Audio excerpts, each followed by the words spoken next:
दोस्तों नमस्कार। बड़ी खबर बड़े खुलासे में आपका एक बार फिर से स्वागत है। आज मैं खुलासा करूंगा दिल्ली को लेकर, जिस पर सबकी नजर है। हालांकि मैं पहले ही बता चुका हूं कि दिल्ली में भारतीय जनता पार्टी के मुख्यमंत्री के तौर पर जो नाम सबसे प्रबल दावेदारी में है वो है प्रवेश वर्मा। उसके साथ ही डिप्टी सीएम पर मैं बता चुका हूं, आपको स्पीकर के बारे में बता चुका हूं। लेकिन आज मैं खुलासा करूंगा कि दिल्ली में जो भारतीय जनता पार्टी की सरकार बनने जा रही है उसमें मुख्यमंत्री के साथ साथ पूरी जो कैबिनेट है वो पूरी लिस्ट सूत्रों के हवाले से हमारे पास आई है और उसमें कौन कौन मंत्री रहेगा इस पर मैं आज आपको खुलासा करके बताऊंगा कि किस तरह से दिल्ली का मंत्रिमंडल होने वाला है। कुछ लोग कहते हैं मोदी जी विदेश गए हुए हैं, वहां से लौटेंगे तो इस मुख्यमंत्री के नाम पर विचार होगा।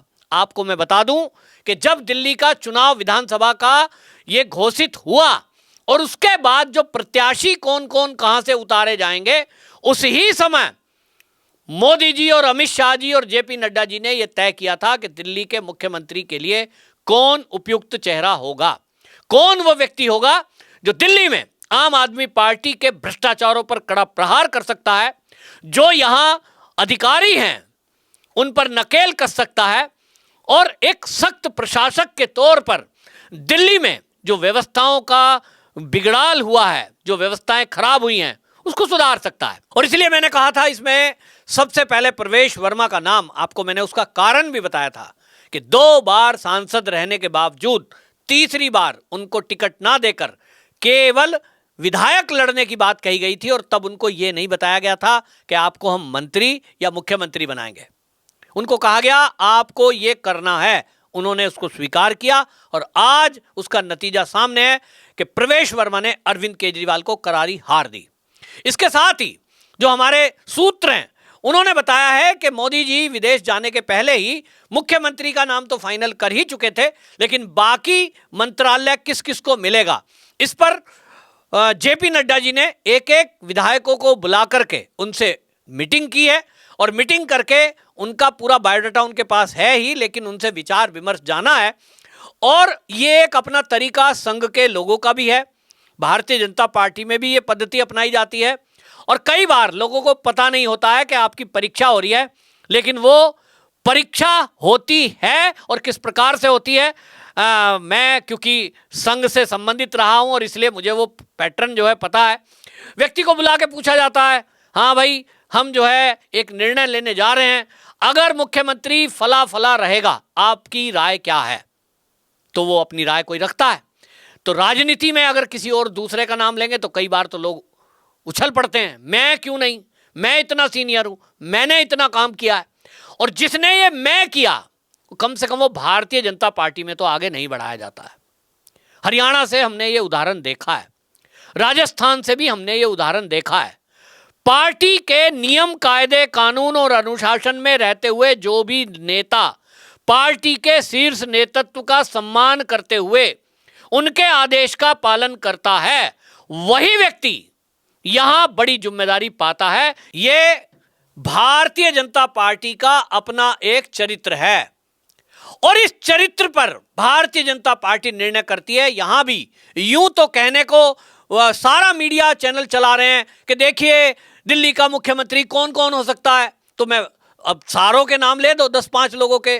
जी विजेंद्र गुप्ता हो सकते हैं, जी जो है मोहन बिष्ट हो सकते हैं, प्रवेश वर्मा भी हो सकते हैं, कोई कहता महिला हो सकती हैं, तो कितने ही नाम गिन दो, अंदाजे में क्या है। लेकिन मैंने आपको मेन बात बता दी है अंदर की तरीका क्या है। और इसीलिए जो जेपी नड्डा जी हैं उन्होंने एक एक करके सभी विधायकों को बुलाया और एक तरह से उनका इंटरव्यू हो गया है। इंटरव्यू में किसने क्या कहा वो ऊपर तक चर्चा हो चुकी है, अमित शाह जी तक बात पहुंच चुकी है, कौन विद्रोही हो सकता है कौन नहीं, ये सब बातों का ध्यान रखा जाता है। और इस सब के बाद जातिगत फैक्टर को साधने के लिए और दिल्ली के लिए उपयोगी कौन होगा इस पर चर्चा हो चुकी है। जैसा कि मैंने थंबनेल में लिखा है, पूरी कैबिनेट इस समय वो फाइनल हो चुकी है।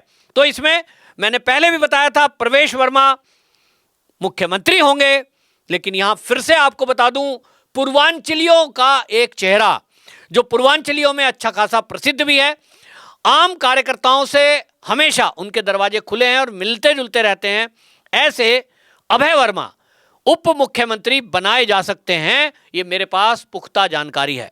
इसी के साथ मोहन सिंह बिष्ट, जिन्होंने ऐतिहासिक जीत हासिल करी है, वो विधानसभा के स्पीकर हो सकते हैं। इसी के साथ सतीश उपाध्याय एक ब्राह्मण चेहरा है, इसलिए उनको जगह दी जा सकती है, और क्योंकि वो सीनियर लीडर भी हैं। विजेंद्र गुप्ता वैश्य समाज से हो गए हैं और ये भी एलओपी रहे हैं, और इसीलिए ये चर्चा में सीएम के नाम पर थे, लेकिन मेरे पास जो जानकारी है, इनको भी एक बड़ा मंत्रालय दिया जाएगा। दूसरी तरफ शिखा राय, ये शिखा राय महिला चेहरा हैं, इनको लिया जा सकता है।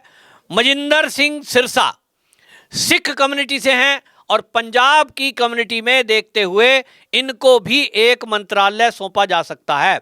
ये मेरे पास जो खबर आई है, इसके साथ ही यहाँ जो लिस्ट है, इस पर चिंतन मनन करने के लिए जो ये नाम फाइनल हुए हैं, केवल घोषणा भर होना है, और मोदी जी की प्रतीक्षा और कारणों से हो सकती है, लेकिन ये आप नहीं कह सकते कि वो जो है आएंगे तो फिर उनसे चिंता विचार विमर्श और ये सब होगा।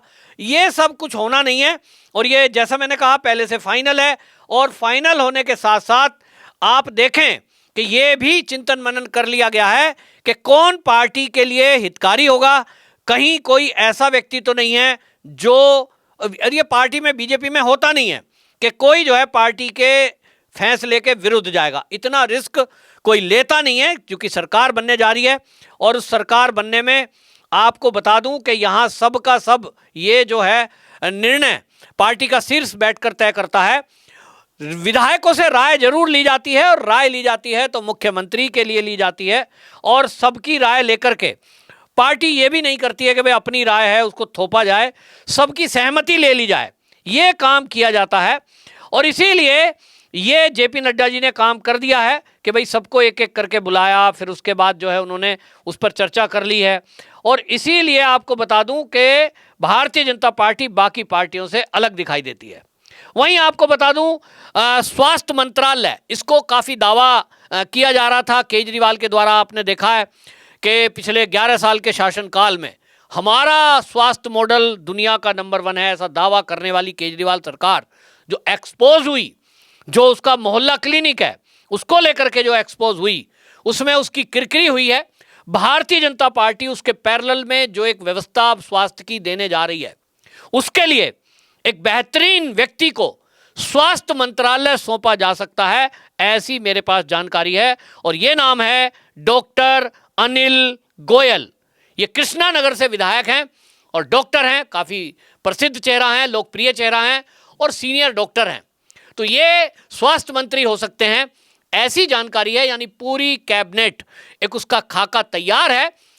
बस आपको ये बता रहा हूं कि 16 या 17 तारीख में विधायक दल की बैठक हो सकती है, और उसके 2 से 3 दिन बाद, यानी कहा जा रहा है कि 19 तारीख को शपथ ग्रहण समारोह हो सकता है।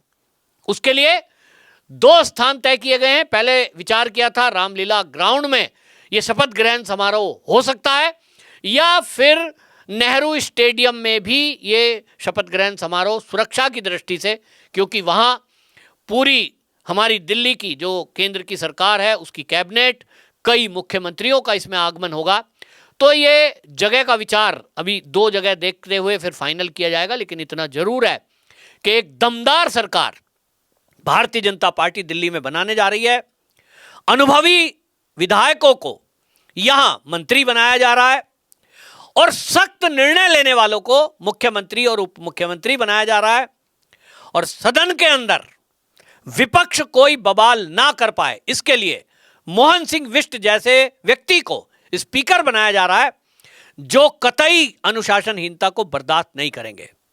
दिल्ली में ये जो सरकार का गठन होगा, निश्चित रूप से अगले आने वाले दिनों में जिस दावे को आम आदमी पार्टी करती थी कि हम दिल्ली को लंदन पेरिस बना देंगे, मैं ये तो दावा नहीं करता कि भारतीय जनता पार्टी भी लंदन और पेरिस दिल्ली को बना पाएगी, लेकिन इतना जरूर कह सकता हूं, और मुझे पूरा विश्वास है कि भारतीय जनता पार्टी की दिल्ली की सरकार जो गठन होने जा रही है, सख्त निर्णय लेगी, भ्रष्टाचारी अधिकारी जेल में जाएंगे, और जो सरकार में बैठे हुए लोग थे जिन्होंने भी कोई भ्रष्टाचार किया है निश्चित रूप पर उनके ऊपर कड़ा एक्शन होगा।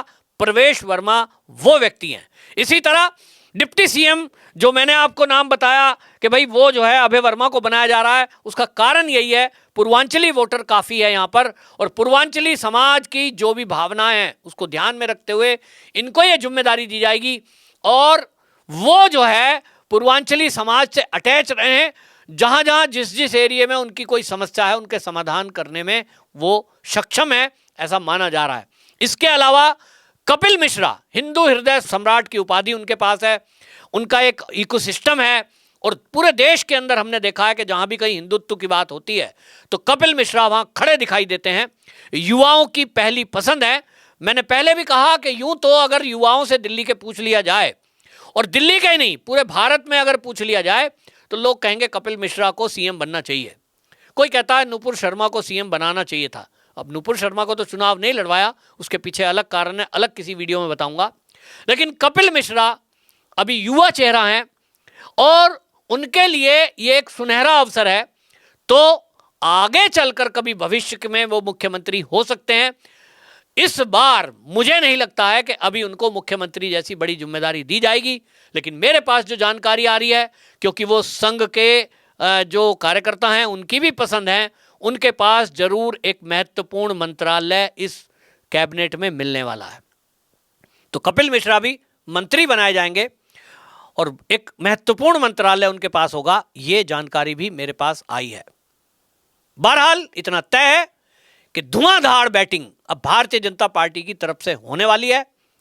विधानसभा के अंदर भी आम आदमी पार्टी अगर ये सोच रही है कि वो कोई इस तरह की वहां पर अराजकता का माहौल बना सकती है जैसा पहले उन्होंने खड़ा किया था, काम नहीं होने देना, बहानेबाजी करना, ये अब नहीं चलेगा।